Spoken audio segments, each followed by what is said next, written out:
Since we have entered the war in 1941, our nation has done nothing but fight in hopes of a victory. However, this could not be possible without our women. A whopping number of 350,000 women are currently serving in the U.S. Armed Forces. These women include members of the Women's Auxiliary Army Corps, the Marine Corps Women's Reserve, the Women Air Service Pilots, and more. Edith Rogers, Congresswoman from Massachusetts, initiated the Women's Auxiliary Army Corps in 1942.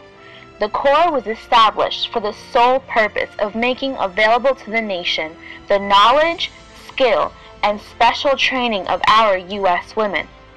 Interesting fact, Pallas Athena, the Greek goddess of victory, is the women's symbol representing peace and arts of war. What a powerful symbol! The first training center of these women was in Iowa, and there are 125 enlisted women, and counting. Wide arrays of positions are available. Women ages 21 to 45 are able to enlist.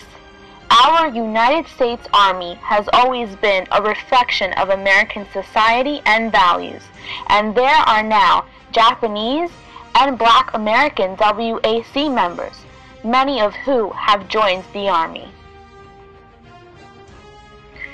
The Marine Corps had always been strictly male, until now. What courageous women we are! As of July 30th, 1942, more than 20,000 women are serving in the Marine Corps Women's Reserve. These strong, driven women are at least 20 years old, most with work experience, and some even married with children.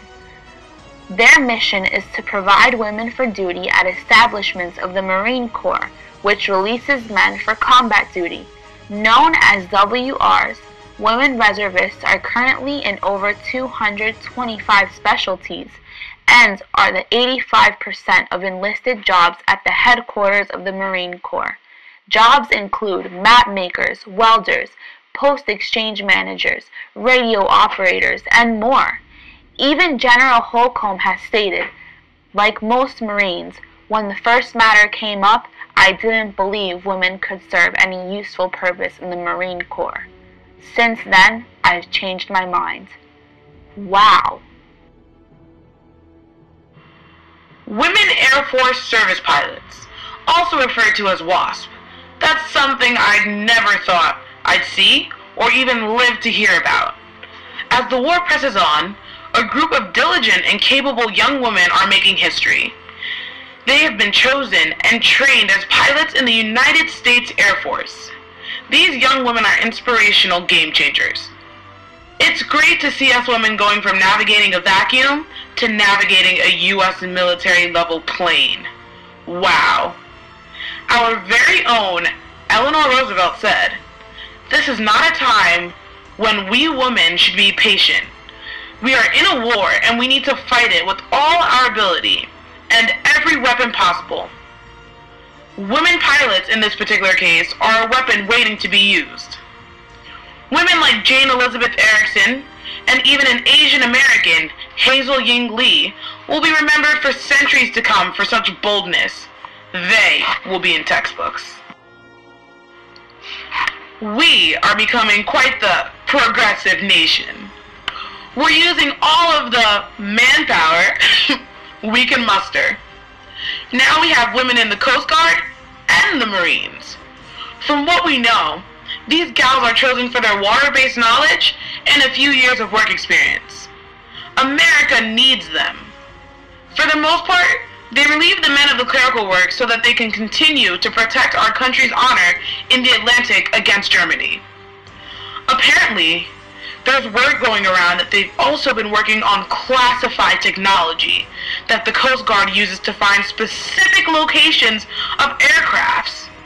My inside sources tell me that the government is calling it the LORAN. Our nation is truly changing. Women are reaching the forefront. What's next? Women commanders? maybe even captains. As you faithful listeners and viewers have heard and seen, women are inching their way to equality. Who knows? Maybe females and males will be in the same bunks together one day. If women can be in the army, what else can't they take over? All that is for sure is that these men will be in for a surprise when they get back. Their wives have ditched their clothespins for fighter planes and radar technology.